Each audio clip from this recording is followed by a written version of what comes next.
What's up, guys? My name is Scata, and I'm going to be going through my latest track, Bent. So let's start off with my Ghost Kick sidechain. Not much going on. I already have a different sidechain for every other file, but I just thought it was necessary to place it here, the beginning, and then over here where the breakdown starts. My project file is pretty organized right now, but it's never like this. I don't know why I did it this way this time. So this is going to be also on Splice. Just look up most recent. It should be under Bent. Yeah, it's up there, guys, if you guys want it. So these are the drums. Let's see what I got on my drum chain. So I got an auto filter. Not sure why I got that though. Oh yeah, okay. Yeah, not sure why I got that actually. Oh well. Yeah, don't really need an auto filter there. It's alright, it goes anyways. Alright, then I got some multiband compression. This is very important. So multiband will take your drums to the next level. Trust me. Just put a small amount though. This is just the regular preset multiband compression on Ableton. 20% right there. That should be fine. That's my standard one. Drum full parallel, standard generic fucking preset right there on Ableton, also under glue compressor.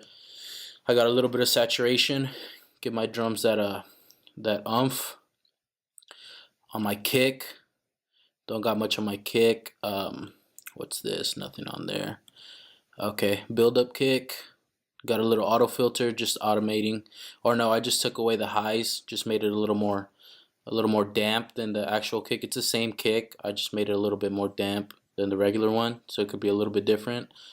My snares don't got anything on there, guys. Main important thing when making good music: sample selection. You got to pick those good samples. My bad, I'm drinking. All right, so good samples, guys. Good samples. You don't need to do much to them. Look at my kicks, look at my snares. Good samples. Those are from XLNT Sound. They make some fire samples. This one's from Octave. Got the 808. 808. I just put an EQ on there. Take away the highs. Make more space for.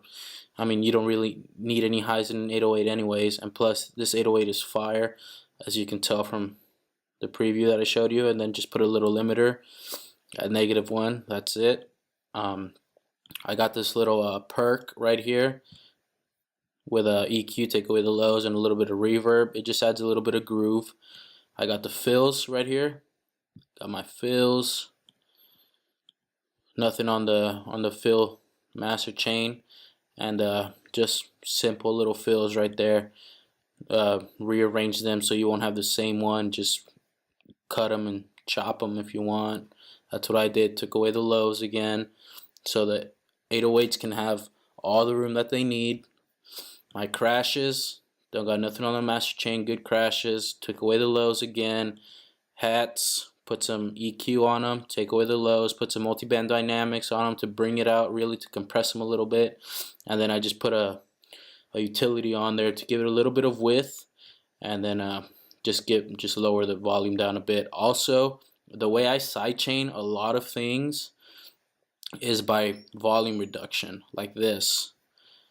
808s, sidechain to the kick, like that. Sidechain to the snare. That's gonna be, guys, trust me, it works. And look, it's just small like that. You see how the snare is small like that? That's how it is. Boom. That's all you need. You see how the kick is like that? Boom. That's all you need. That's all you need. You don't need to add another sidechain to that.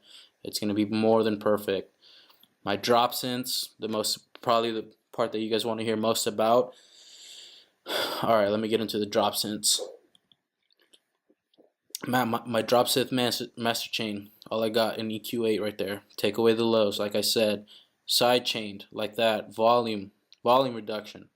Just like I said, guys. Very important. Alright, the main lead of the drop.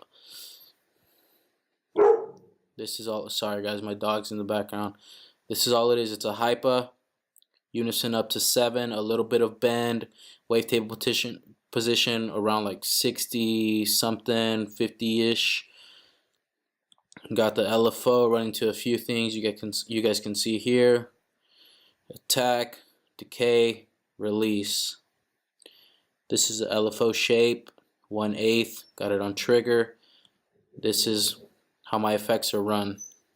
That's it, guys. Nothing special. And that just to make it a little bit faster. I can increase the speed or decrease the speed however I want. What really makes this sound good and awesome is the processing chain, and it's not much, guys. Taking away the lows, like I said, give the 808 the space that it needs. Put some OTT on it, not much, 25%. This is just the standard one, and I just put it down to 25%. This is what really makes the sound. Hold on. Lit up a cigarette, I'm sorry, guys. This Yo Man preset under chorus. At 100% feedback at 67%, and then I put a little bit of saturation. And that's pretty much it. This is just useless. I wanted to use it, but I didn't. Okay, let's go to the vocals.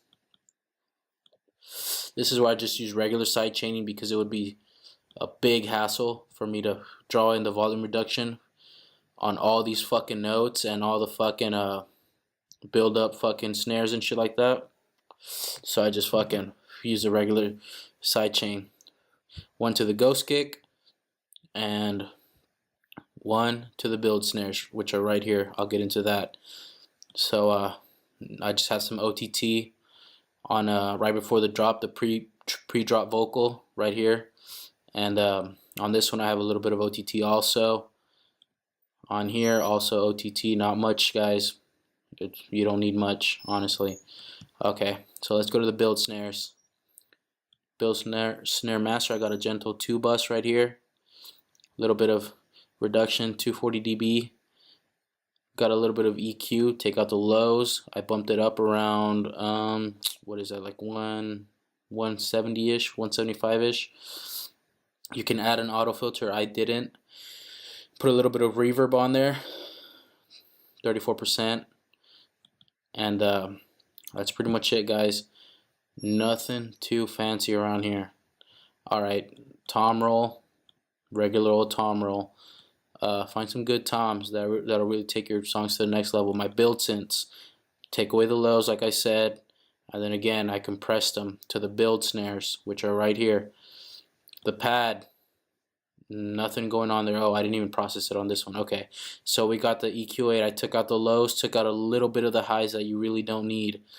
Put some OTT on there, 30%. This is the standard preset, but I just put it at 30%, and then I put an auto filter on it because I was automating it from the beginning, as you can tell from the preview that I showed you guys.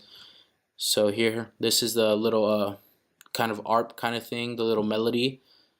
It's just another preset from on Serum that I found off a pack I bought from Ableton's fire ass pack. Their future bass preset, their future bass pack, I think. And then here's the EQ. Took off the lows, took off some of the highs, and then here on Serum 32, this is just another little layer I put on. This is the main layer. This is just a little backup layer over here.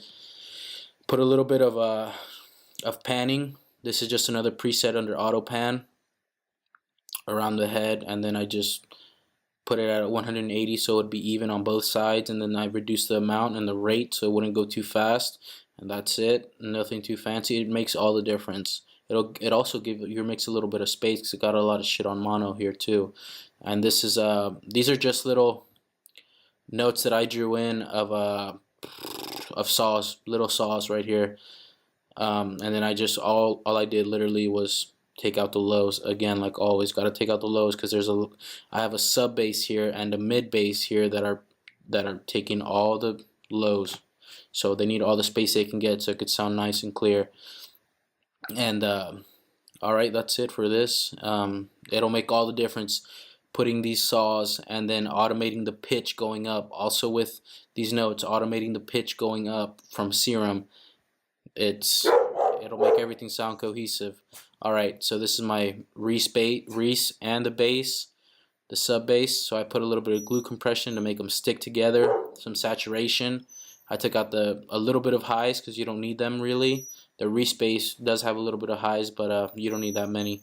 So and then I put another bit of another bit of compression to the ghost kick and the build snare, because I do have this on the build also, and a little bit of ghost kick here because I have the ghost kick right here in the beginning, and then where it goes into the build up, and that's it. Okay, so the effects, some more compression, just like the previous things I've showed you. I put a little bit of simple delay on these little things. Just they add atmosphere. They're like little rattly things. That's it. This little voice that adds some atmosphere. Also, I took out the lows, put some reverb, a little bit of simple delay, some OTT, and an auto filter, just to dampen it down a little bit. Just a little cymbal right here. Okay, that's it for the effects.